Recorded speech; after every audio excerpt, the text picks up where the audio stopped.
దేవి గారు మీకు, ప్యానల్ సభ్యులకు, ప్రైమ్ 9 ప్రేక్షకులకు శుభోదయం. అపరావ్ గారు, ప్రభుత్వాలు అధికారంలో ఉన్నప్పుడు పారిశ్రామికవేత్తలకు కానీ పరిశ్రమలకు కానీ ప్రోత్సాహకాలు ఇవ్వడంలో తప్పు ఏమీ లేదు అని అంటారు. ఓకే, ప్రోత్సాహకాలు ఇవ్వచ్చు, బట్ ఇస్తే తప్పేంటి అనే ఒక ప్రశ్న కూడా లేవనెత్తుతోంది. అంటే ఇప్పుడు శాసనాల వీరబ్రహ్మం గారు మాట్లాడారు, ఇస్తే తప్పేంటి అని. అంటే ఇప్పుడు ప్రజల భూముల్ని అప్పనంగా దారాదత్తం చేసేస్తారా? ఓకే, ఇప్పుడు భూములు ఉన్నాయి కదా అని చెప్పేసి ప్రజలను మభ్యపెట్టో లేకపోతే తక్కువ ధరకు తీసుకునో మంచి మంచి కంపెనీలకు కూడా ఇవ్వడం అనేది ఎంతవరకు కరెక్ట్? ఇప్పుడు దీనిపైన ప్రతిపక్షాలు కూడా విమర్శలు గుప్పిస్తున్నాయి కదా.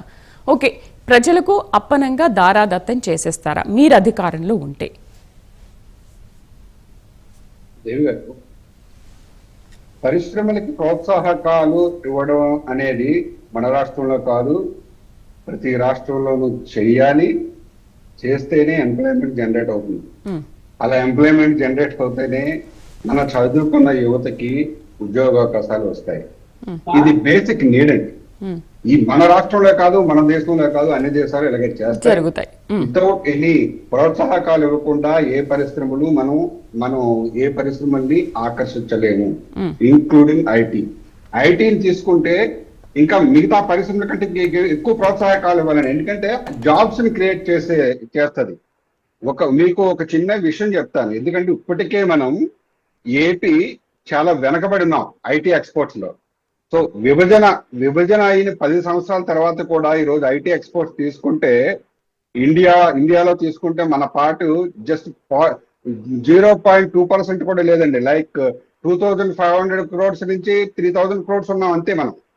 లైక్ తెలంగాణ తీసుకుంటే 2,70,000 ఎక్స్పోర్ట్స్ చేస్తుంది తెలంగాణ ఈరోజు. అలాగే 9,60,000 మంది ఎంప్లాయీస్ ఉన్నారండి. అలాగే మనం ఇక్కడ ఏపీని తీసుకుంటే మనకు చాలా వేలల్లో ఉన్నారంతే. అసలు మనం ఇలా పరిశ్రమలకి ప్రోత్సాహకాలు ఇవ్వకపోతే ఎలా చెప్పండి? నేను ఒక ఐటీ ఎంప్లాయీగా చెప్తున్నాను. హైదరాబాద్ లో హైటెక్ సిటీ సరే, అపరావ్ గారు, మీరే ఐటీ ఎంప్లాయ్ అని చెప్తున్నారు కదా. అంటే ఇప్పుడు 99 పైసలకి ఇవ్వడం అనేది ఎంతవరకు కరెక్ట్? ఇప్పుడు దానికి ఉన్న రేటు రిజిస్ట్రేషను లేకపోతే ప్రజలకు సంబంధించినంత వరకు లేకపోతే మార్కెట్లో ఉన్న రేటుకో ఇస్తే ఓకే. ఇప్పుడు నెక్స్ట్ మీరు కాకపోతే ఇంకో ప్రభుత్వం వచ్చినప్పటికీ కూడా దాన్ని ఇంకో రకంగా వాడుకుంటుంది.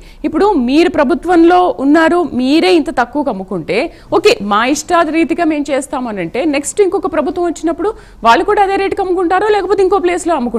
టాప్ మోస్ట్ కంపెనీ కదా విశాఖ అనేది. ఇప్పుడు ముంబై, హైదరాబాద్ ఎలా ఉందో విశాఖ అనేది కూడా ఒక ఎస్టాబ్లిష్డ్ సిటీ. అలాంటి సిటీలో ఇంత తక్కువకి దారాదత్తం చేస్తున్నారంటే ఏమనుకోవాలి? దీనిపైన హైకోర్టు కూడా ఎందుకు అభ్యంతరం వ్యక్తం చేసింది? దీంట్లో ఎవరి తప్పు ఉందని అభ్యంతరం వ్యక్తం చేసింది? హైకోర్టు ఏమి అభ్యంతరం వ్యక్తం చేయలేదే. పరిశ్రమలకి ప్రోత్సాహకాలు ఇవ్వకపోతే ఎలా అని చెప్పి అడిగింది. దాన్ని లీజా లేకపోతే శాశ్వతంగా అలా ఉండాలని చెప్పేసి మాట్లాడారా? 99 పైసలకు 99 ఏళ్ళు అని అంటున్నారు. ఇప్పుడు స్వాతంత్రం వచ్చి ఎన్నేళ్ళు అవుతుంది? 80 ఏళ్ల లోపు అయిపోతుంది. 99 సంవత్సరాలంటే ఇంకా అది మనకు పర్మనెంట్ అనే కదా, పర్మనెంట్ గా చేసుకుందామనే కదా ఈ అభ్యంతరాలు. ఒకటి చెప్తానండి నేను. ఎవరికి ఇచ్చారు అది? టీసీఎస్ బ్రాండ్ ఏంటండి? ఈరోజు మీరు రతన్ టాటా గారు చనిపోయినప్పుడు దేశం మొత్తం నివాళులు అర్పించింది. ఎందుకంటే ఈ రోజు కూడా మనం దేశంలో చూస్తే టీసీఎస్, టాటా వాళ్ళు ఎథిక్స్ ని, వాల్యూస్ ని పాటించే కంపెనీల్లో ఫస్ట్ లో ఉంటారు వీళ్ళు. సో అట్లాంటి కంపెనీకి ఇస్తే మనం ఇప్పుడు ఇవ్వకపోతే ఎంప్లాయ్మెంట్ ఎలా జనరేట్ అవుతుంది చెప్పండి? నేను ఒక చిన్న ఎగ్జాంపుల్ చెప్తాను మీకు దేవి గారు. మీరు నాకు చిన్న విషయం చెప్తాను. సైబర్ టవర్స్ మీకు తెలుసు కదా, హైదరాబాద్ లో ఐకాన్ హైటెక్ సిటీకి సైబర్ టవర్స్. అది ఎల్ఎన్టీ చంద్రబాబు నాయుడు గారు తెలుగుదేశం పార్టీ అధికారులు ఉన్నప్పుడు చంద్రబాబు నాయుడు గారు అంటే వాటి దగ్గరుండి శ్రద్ధ పెట్టి కట్టించిన సైబర్ టవర్స్ అది. సో ఆ సైబర్ టవర్స్ మీరు ఎందుకంటే నేను ఆ సైబర్ టవర్స్ కట్టినప్పుడు పిల్లర్స్ నుంచి నాకు తెలుసండి. అంటే కన్స్ట్రక్షన్ టైం నుంచి నేను ఉన్నాను. అప్పుడు ఆ సమయంలో నేను పనిచేసే కంపెనీ వాళ్ళు అందులో 8th ఫ్లోర్ మొత్తం కొనుక్కున్నారండి. సో నేను చాలా దగ్గర నుంచి చూశాను. వాజ్పేయి గారు రిబ్బన్ కటింగ్ చేయడం దగ్గర నుంచి బిల్ క్లింటన్ మీటింగ్ వరకు నేను చాలా దగ్గర నుంచి చూశాను. అలాగే ఐటీ ఎలా గ్రో అయిందో కూడా నాకు తెలుసండి. అంటే ఎలా గ్రో అయిందంటే నీకు చిన్న విషయం చెప్తానండి. మనం భూములు ఇవ్వడమే కాదు, ఇన్ఫ్రాస్ట్రక్చర్ కూడా క్రియేట్ చేయాలి. లైక్ వాళ్ళకి పవర్ సప్లై ఇవ్వడం కానీ, వాటర్ ఫెసిలిటీ ఇవ్వడం కానీ, రోడ్స్, ఇవన్నీ ఇస్తేనే ఐటీ కంపెనీలకి మనం ఆకర్షించగలుగుతాము. ఇక్కడ వచ్చి మనం ఆకర్షించగలమే కాబట్టి ఇక్కడ కంపెనీలు పెడతారు, వాళ్ళు ఎంప్లాయ్మెంట్ జనరేట్ అవుతుంది. సో ఒక చిన్న విషయం చెప్తాను మీకు. అప్పట్లో నాకు బాగా గుర్తండి, ఎందుకంటే నేను అప్పట్లో ఫెసిలిటీస్ అండ్ అడ్మినిస్ట్రేషన్ లో పనిచేసేవాను ఐటీ కంపెనీలో. మాకు పవర్ బిల్ వచ్చేది ఎవ్రీ ఇయర్.